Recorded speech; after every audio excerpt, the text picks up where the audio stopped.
episode number 8 with serial entrepreneur and visionary philanthropist, Jay Faison.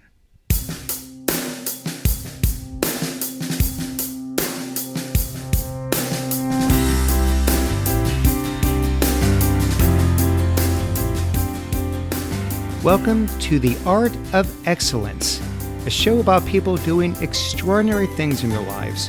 I'm your host, Glenn Zweig. Thanks for joining me.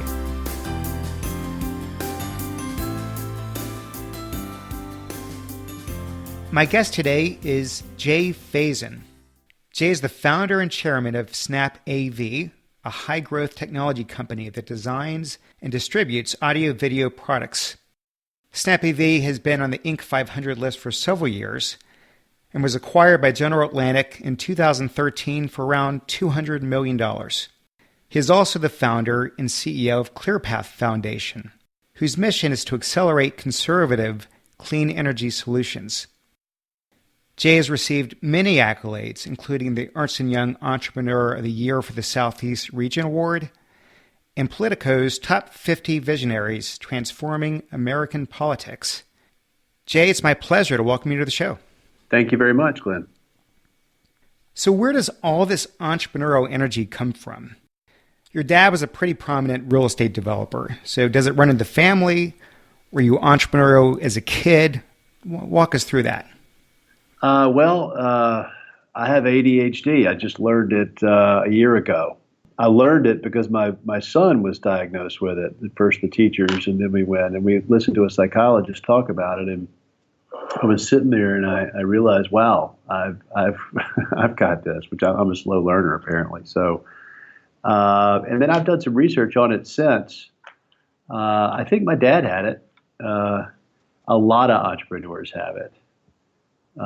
You're always looking for the next new thing. You're probably, you don't sit still very easily. You always think there's a better way. I still got a lot of learning to do about the condition. I wouldn't call it a disease. It can be an advantage. But I think a lot of it's genetic, frankly. I think a lot of it's just sort of the way you're wired.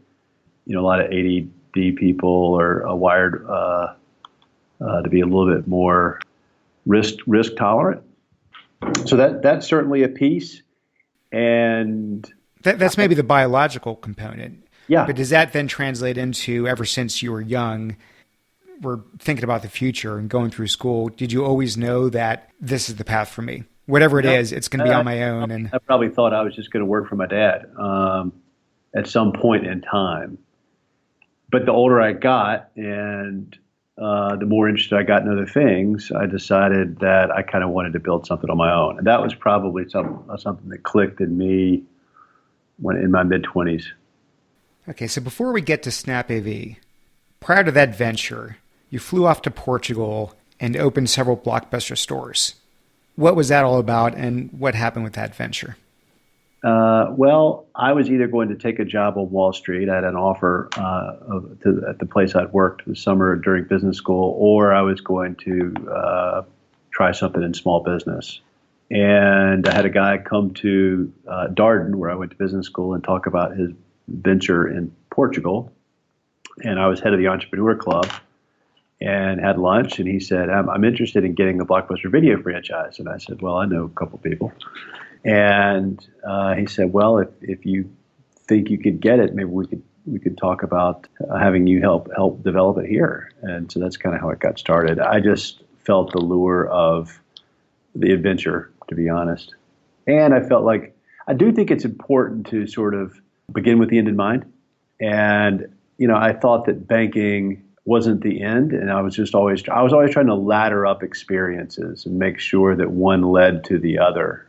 And that's kind of what happened, where I felt like my experiences built into a set of capabilities that allowed me to grow a business. But what happened with that business out there? Did it work? Did it fail?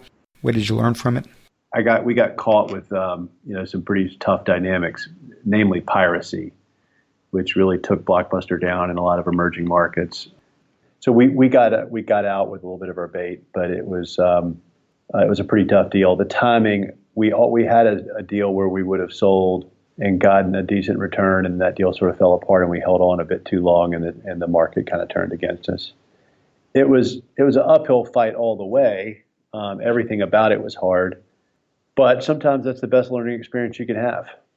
So let's talk about the origins of SnapAV. First of all, for clarification, what exactly is SnapAV? I think it's kind of a new model of how to build and sell products. I bought a small audio video company out of Rock Hill, South Carolina when I came back from Portugal. And the idea was to scale home technology for builders. And the supply chain was, for the most part, you go to a distributor, they could deliver. A lot of people go pick up. You have a big fat catalog with a ton of items, not a ton of details around those items. Service levels were not great. Or you go direct to the manufacturer and you have longer lead times, pretty inconsistent supply, a lot of complexity.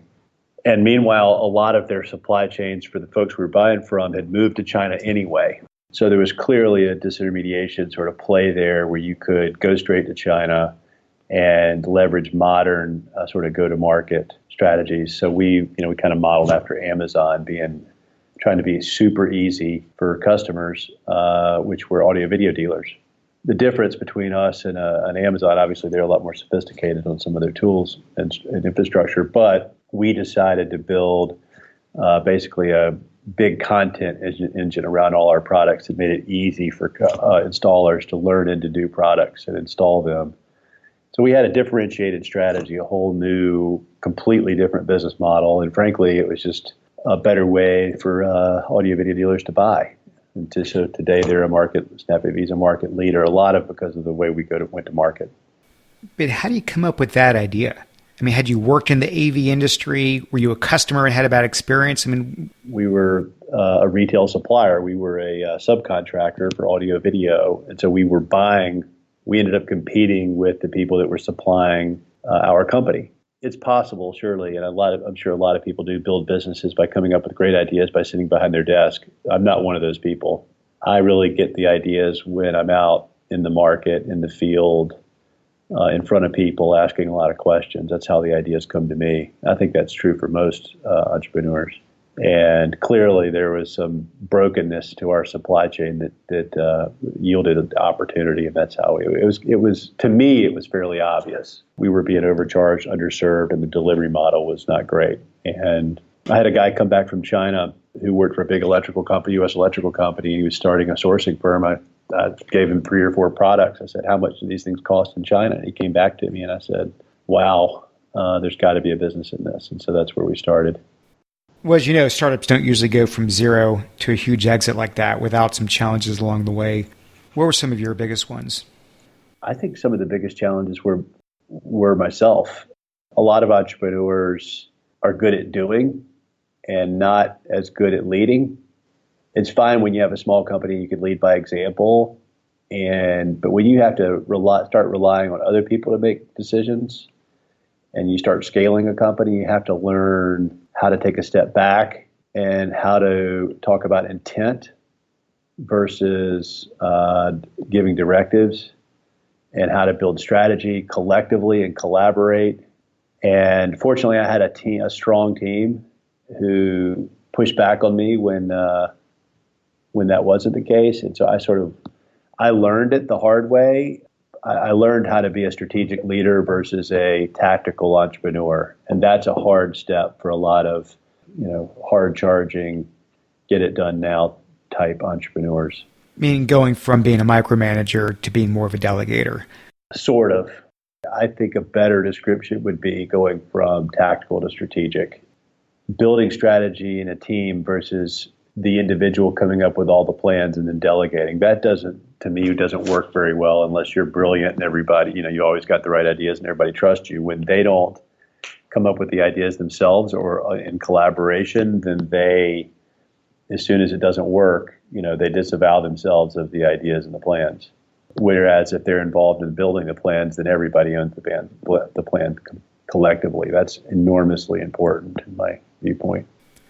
I think from my experience, the entrepreneur's ability to make that leap from the tactical to the strategic is probably one of the biggest roadblocks to success. So the question I've got for you is, how did you do it? Were you coached along the way? Did you have a mentor? Did you just sort of learn through School of Hard Knocks? Yeah, all of the above. I think humility, intellectual humility is so important. I think the older I get, the more I value it. I work a lot in DC now, and I wish we had more intellectual humility there. Because when you're intellectually humble, then you reach out for help, and you can see your blind spots. But if you can't see your blind spots and you don't reach out for help, you're probably going to run into a wall. Yes, I had a mentor. I was in an executive group. I became a student of it, and was very methodical about it. And I also enabled my team to give me direct feedback if I wasn't delivering on my promise. For example, my business mentor at the time had a rule he shared with me, and I thought it was brilliant, simple but brilliant, and I adopted it, which was the veto rule, which means I can veto anything as the owner and leader of the company, but I can't impose anything either. So if I can't sell the team on an idea, they don't buy it. If I don't get a majority in our leadership team supporting it and wanting to do it, then we don't do it. Right? That rule in itself really empowers the team. It really makes the team feel like equal partners, and it can stop you from doing some really dumb stuff. You have your MBA, correct? Yeah. What do you think the biggest gap is between what you learn in an MBA curriculum and the realities of what you need, the toolkit that you need being a CEO of a high growth company? Yeah, management. Probably 2/3 of business school students go on to be financial professionals, analysts, and then professionals or consultants. And very few are sort of line managers managing teams. And when you take organizational behavior at a business school, they teach these concepts.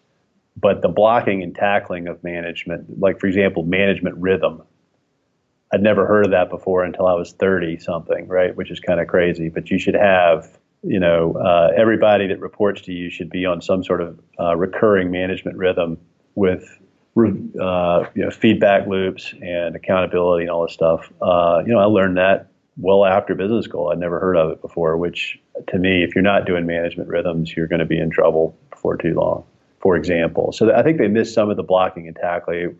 I'm a huge fan of business school. I learned a ton, but I do feel like a lot of the sort of common sense tools that I had in my bag as a 40-year-old entrepreneur, 45-year-old entrepreneur were built along the way. I didn't have those tools in my bag in my 20s.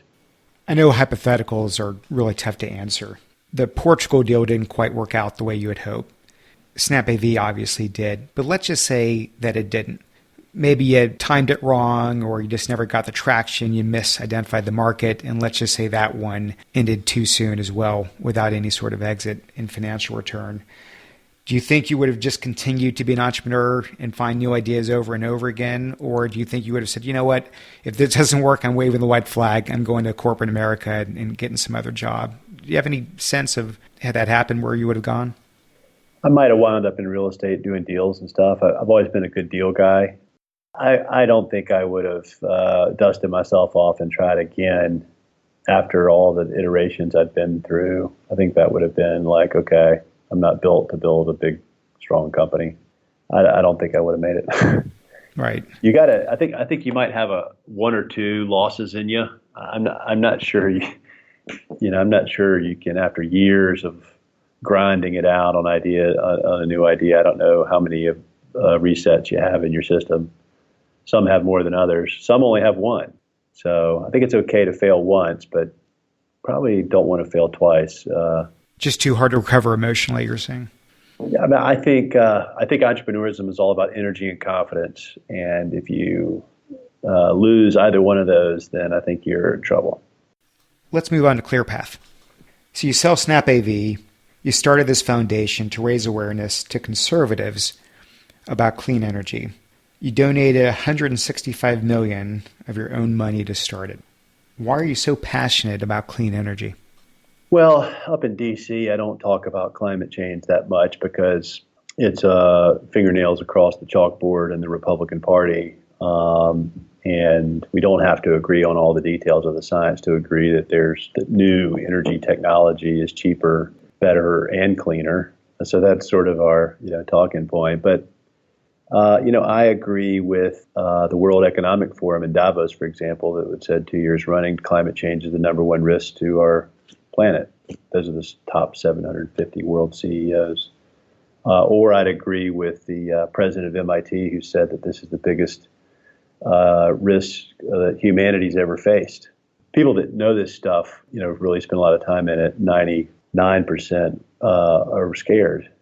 We don't inherit the earth from our parents. I think we borrow it from our children, and that's sort of the premise that I go by. I really don't think it's fair to play with a box of matches with our kids' ability to thrive in the type of people think of the environment, but it's really a lot more than that. It's our infrastructure. It's our ability to produce crops at affordable prices. It's everything, and I just feel like we need to do whatever we can to preserve that for our kids.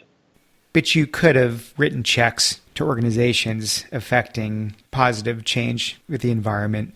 You could have sat on some boards. You could have done the traditional playbook of someone who sold a company and never has to work another day in their life. But you said, no, that's not enough. I'm going to donate the vast sum of my wealth, and I'm going to devote every waking hour, as much as I did when I was building a company, to building this foundation in the prime of your life. And that's a really big deal. Very few people are that philanthropic this stage of their lives, let alone pouring not just their money, but all of their time and energy into something like this. I believe that to those that are given much is required. And so that's just sort of a matter of faith. But also, if you read Andrew Carnegie's Gospel of Wealth, there's 3 things you can do with your money. You can spend it while you're alive. You can give it to your kids. Or 4 things. You can give it to your kids when you die. You can put it in foundations for your kids to give away when you die, or you can give it away while you're living. If you actually think about those 4 buckets and what the outcomes are for happiness and health, well-being, for character would be a key one there. Then you're clearly led to the give while living sort of mantra. But I think our society and our human nature combine to sort of tell us that more is better all the time. I'm not sure I quite understand it. It's a complicated space, but and I'm not judging it. But I think society just leads us to the sort of hero, billionaire kind of concept that you keep striving for, when in reality, that's kind of a hollow victory. You and I are the generation of the yuppies. And I was trying to get as rich as I could, as fast as I could when I was young, too much so. But I think young people today are different. I think this will change. I think as some of them get older and acquire wealth, they'll have a higher compulsion to commit their lives to giving back at some point after they've accumulated whatever. It's sort of the Bill Gates model of contributing as much of your intellectual capital as you do your financial capital to something, and I admire that. The rumor is that Warren Buffett gave Bill Gates Andrew Carnegie's Gospel of Wealth, and that's what turned him. So in the business world, when you're running SnapAV or any sort of company, it's pretty easy to measure success, right? Either revenues are growing, profits are growing, or they're not. It's very different in the nebulous world of philanthropy. So how do you measure success with the foundation? How do you know that you're making progress?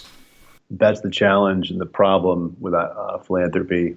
There's no profit and loss statement in most philanthropy, because your money that's coming to you comes from funders who you're not serving. It comes from others that aren't. There's no transaction there. And so you can say that there's some kind of trade for value, but nobody really knows. And so that, to me, is the conundrum. If you're in the trench, like I am, and you lead from the front, you know the difference you're making. If you're giving money to somebody else and you're not in the trench, you don't know, no matter you think you may know, but I don't think you do know. But then if you're in the trench and you know, and then translating that out, sometimes, most of the time, can be very, very hard. And we struggle with that. We try. In our case, we're trying to get legislation done, and we've done some of that. But there's a lot of other things that we do that add a lot of value that we can't quantify. And I think if I told people, they wouldn't believe me. So I don't know. Fortunately, I don't have to raise a lot of outside money, so or any really. So it's not something that impedes our progress. I got to say, pushing a clean energy agenda to conservatives feels like an incredibly daunting task.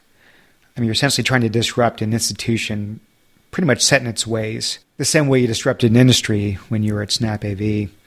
Surely there are other causes you care about that would have been a lot easier to make an impact right away, and you chose this really trying to move mountains, which I admire, but that's got to be a fairly frustrating thing as well. I'm not so sure. I mean, let's say I'd gone into education where, I don't know, it seems like 75% of people go to, boy, that's crowded, right? And I could have made a difference I could have started a charter school or 10, whatever. But if we're trying to sort of hit the ball out of the park, but we're the only batter up. And so if we get a couple of base hits in a game that there's no anybody else taking swings, which is sort of Republican clean energy, then so I think finding your niche and finding out where the need is and where there's where there needs to be advocacy where there's not, I think that's an important exercise. And if you look at where the party is today versus where we started, we've come a long way, believe it or not. And it's the White House is one thing, of course, but half the White House is actually on our team. And then, well, actually, two-thirds, three-quarters of the White House is probably with us. It's a pretty powerful third that's not. But if you look at the Republican Party generally, now they're saying, yeah, it's a problem. We're just not sure the amount at which humans cause it. And we agree that cleaner sources are better. That's a long way. We've come a long way from where we started. So you feel you're making progress. There's some traction. Yeah, and when most people think clean energy, they think windmills and solar panels. But if you look at what's happening on the nuclear end agenda right now, which is clean energy, by the way, we're doing a lot more. There's more going on, way more going on now than there was under the Obama administration. Every space you play in, I think our space is particularly complicated, but you got to get in there and look at the complexities and understand the space, take a full accounting of what's, of exactly where things are. Trump's not exactly a model student on a lot of this stuff, but, you have to be in for the long game. And that's why if you're going to commit to something, I would encourage going narrow, because to really make a big difference, it's not going to happen overnight. And you've really got to keep grinding away at it for a long time. So your expectations need to be, calibrated in this game. It's not whatever game. If you're really trying to make big change, it's there's no overnight successes. Did you go into this knowing how big of a challenge this was going to be? I think like if an entrepreneur did a full accounting of the probabilities of success and failure, they probably never start. Never start. Right. I think entrepreneurs are overly optimistic by nature. That's why they start the business in the first place. Clearly, I was overly optimistic. I stupidly thought that if people just understood the problem, that would turn the tide. But the human brain's a very complex place. This is true. I read, clearly there was a lot of resistance when you set out. And somewhere along the line, I read that what I would consider a pivot and switch strategies to some degree. Can you sort of walk us through how you started? What was the platform? What was your approach? And how has that evolved today, where you think maybe it's you're getting better success? I had a cardinal sin at my old company, was never market to yourself. And I'd be pretty assertive. If somebody started marketing to themselves, then I would literally interrupt them and say, hey, look, you're marketing to yourself. And I don't really have a lot of interest in that. Everybody does that. Everybody says, oh, I think it should be this way, or I like that, and therefore other people must think like me. Well, they don't. I've probably said, don't market to yourself 1,000 times. And what did I do? And I came out, I marketed to myself, which was moderates will get on this issue if we simplify it and make it relevant to them. And that might have been true if we had spent an enormous amount of money and an enormous amount of money for every conversion we had, speaking in sort of direct marketing terms. But parallel to that, I was sort of monkeying around as a lifelong Republican. I was sort of monkeying around inside the party, going to some fundraisers and getting to know a couple of congressmen. And I realized that, that was a lot more, that was the vacuum, and that there was a way to sort of get stuff done. And you can just go straight to the source, right? Because at the end of the day, we do need federal policy State policy is important, federal policy is more important. And why not just go, if you can get an audience with the decision makers, just go straight in. Unless you're brilliant and you have, a crystal ball, you should always be testing new ideas against other ideas. Clearly, the first idea we had was an inferior idea to a more direct approach into the system. Have you ever flirted with running for office yourself? No. I mean, surely you talk with, when you spend as much time with elected officials as I do, you got to think about it. You think about, okay, what would it be like to be in their shoes? But I am wired in a way that would make me probably A, miserable, and B, ineffective in that slot.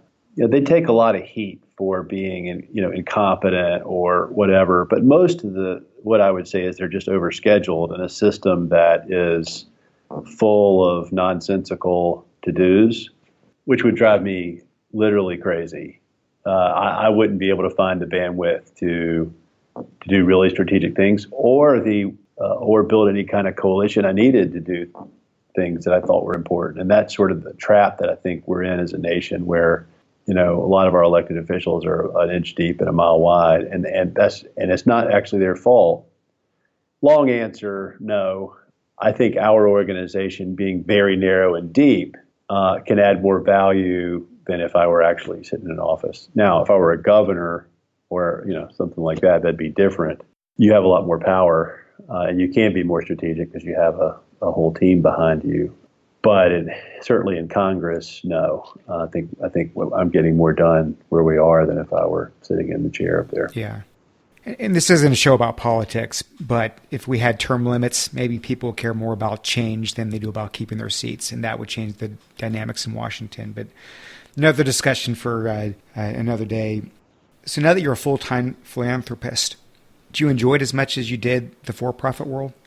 Yeah, the answer is yes, I do. And at the end of the day, the tiebreaker for me is that I'm doing it for the right reasons, I think. I think when you're committed to something that is truly good, and it's not just a tagline of we're making the world better through more, better products and blah, blah, blah. When you really feel like you're trying to improve the world, there's a satisfaction in that is it's hard to get. There's some for-profit jobs where that's the case, but I think most of it's a little bit of a rationalization. It's not the same level of impact when you're committing yourself fully just to make the world better. Certainly, it's a lot more interesting what I do now. It's a lot more complicated, believe it or not.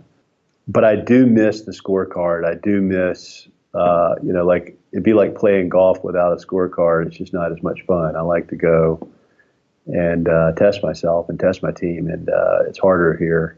You're not putting consistent points on the board as you are in business, and so it's a trade-off. But I wouldn't go back. No, I'm very happy where I am. Let's talk about life outside of work. What do you like to do when you're away from the office? Well, I've got 3 kids that are, at ages where I'm sort of in the late third quarter of parenting, and I've sort of committed to. I tell you, starting this thing was like starting a business, and I don't think I got an A+ as a dad. So sort of starting in October of last year, I decided that I was going to pull back and be a little more balanced. And so I think I've delivered on that. And that's my first priority outside of work. My golf game is not as good as it used to be. The older I get, the more I just like sitting around reading a book. But I have I have plenty of opportunities to have fun. Do you work out every day? It might be weird for somebody to be so open about the way their brain works as I was at the open of the show. But I think knowing yourself is just so important. And turns out that exercise is like the best cure for ADD. And I didn't know why I was doing it. I just knew I was so much more clear-headed. And so I've worked out every day for years just to be as clear as I could be. And then I realized that my brain's wired that way in a way that others isn't. But yes, that's what really prompted me to create a habit of working out every day, which I do. Mean that you feel that it makes a difference in how you lead your day once you're at the office? I know it does. I think it's even clinically proven. But yeah, I'm just a lot more clear, focused, calm after a rigorous workout in the morning, which is what I do. But I think that's true for anybody, but I think it's especially true for people that have, I'm not an extreme case, but I noticed it a long time ago. When I got married, my wife used to drag me to the pool, which took a lot. And then I realized I just saw my productivity jump way up. And I said, well, heck, this is a good trade. And so I just kept doing it. So, Jay, a lot of people out there would love to be an entrepreneur, but either they don't have that brilliant idea, or maybe they've got a great idea, but they're not willing to risk it all. I want to talk about both of these scenarios. So what advice do you give someone who's willing to take the risk? They'll take the plunge. They just can't come up with that idea. And I think you mentioned earlier that you're not necessarily the one that always generates, you're not the idea machine yourself. So how do you advise them to move forward on that path? Establish a friendship with a business broker and just, buy them lunch every month and talk about all the different businesses that are coming through. Be curious as heck. There's a guy named Ted Weschler who's working for Warren Buffett. He might take over at some point. But I just was always, every time I invested some money with him, he's a hedge fund manager, and every time he knew what I was doing, and he would just drill down. Of course, everybody likes talking about their own thing, and here's this guy who's managing $1 billion, and he's wearing me out on audio video installations and exactly how it worked and stuff. And I was just fascinated by that. But I think that's why he was so successful, is because he was so curious. So I think you need to foster a lot of curiosity, but I think you need to put yourself, at the intersection of a couple of, at the intersection of different commerce, because sitting in your office trying to come up with an idea, I think is not a great idea. So instead of building something, find a company that's already there, buy it, and then let the entrepreneurial path be figuring out how to grow it and scale it and that sort of thing. No, not necessarily. When I came back to Portugal, I parked myself at a friend's venture capital office, and I offered to work for free. Worked for free for 6 months. Saw a lot of stuff. With my intent was to buy a small business, but that's why I worked there. Wouldn't take no for an answer to work there. So that was my play. A lot of people go to work in the industry. They think they want to start a business. I think that's a good idea. I think there's enough sort of consumer direct ideas. I think B2B is a better play. So how do you get yourself in that intersection? A lot of businesses I know that happen by somebody working at some place and noticing some trends and then branching off into their own thing. And how about the other scenario? What if they're risk averse? Yeah. Just don't do it, or is everyone that way at some point? You have to just suck it up and go for it. How many risk averse people ever start a business? I don't know. It's probably small. I think if first of all, know yourself and know what you're good at. Take your own, I'm a big psychological test guy. We test everybody here coming in and manage by it, and know yourself. And if you're not comfortable taking risk, I don't think you should be an entrepreneur. Who would you say has had the greatest influence in your life? Dead or alive? Either one.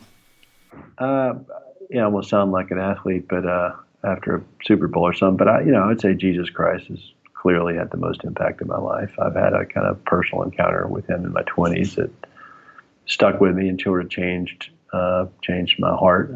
I think clearly that's number one. Everything else would be a distant second. If you could step outside yourself, I know you're a very modest person, but if you could step outside and be a consultant evaluating Jay Faison, what makes Jay Faison so successful? I think I can see the play develop. People that I used to work with said I could see around corners. And I do believe that while I'm not as good going deep, I wouldn't have hacked it at McKinsey very well or someplace like that, where, it's all just how much intellectual horsepower can you apply and how fast. That game I don't think I would win.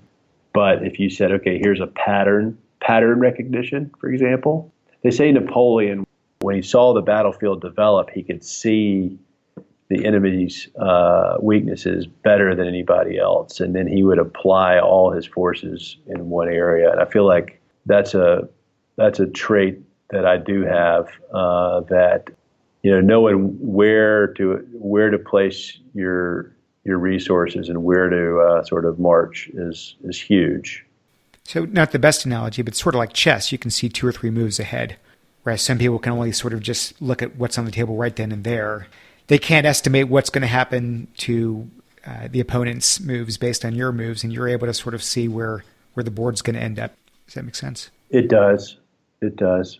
Or maybe you can see a lot of different games going on at the same time and choose which game has got the best odds for you at a higher level. I'm not smart enough to go 5, 6, 7 moves ahead, but I have a sense of people and business, and I ask enough questions and I'm curious so that when I see a pattern, I can take that opportunity a little bit more decisively than the next guy.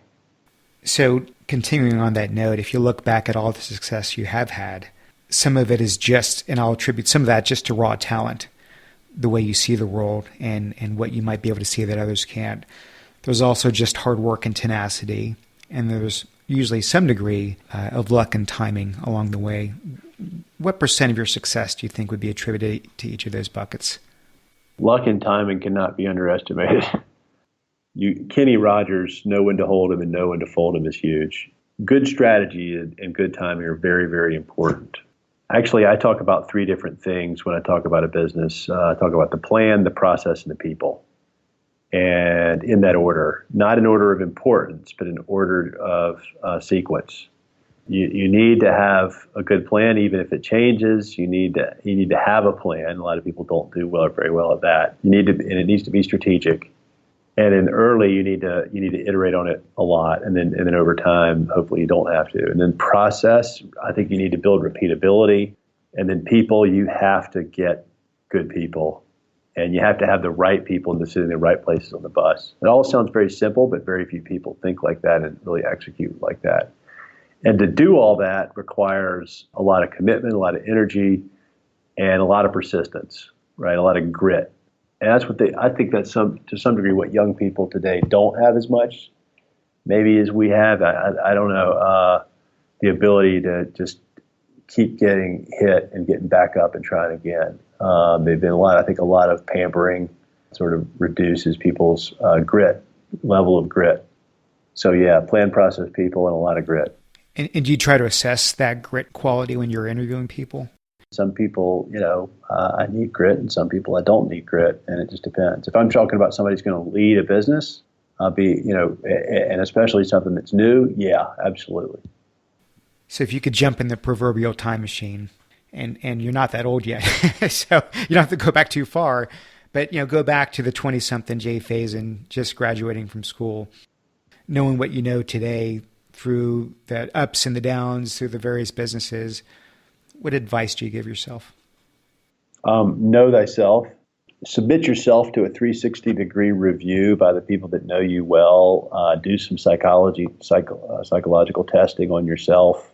Based on the way you're wired and your capabilities, write a vision and mission statement or some variation thereof for your life. If you don't know where you're going, you're probably not going to get there. And I feel like it's really important for people to pick that spot on the horizon where they want to go. When people ask me if they want to take me to, if they want to have lunch or something and get advice, I always say, okay, you're on your hospital bed, your family's around, things are shutting down. You look back over your life, what do you want to see? I think that's a good place to start.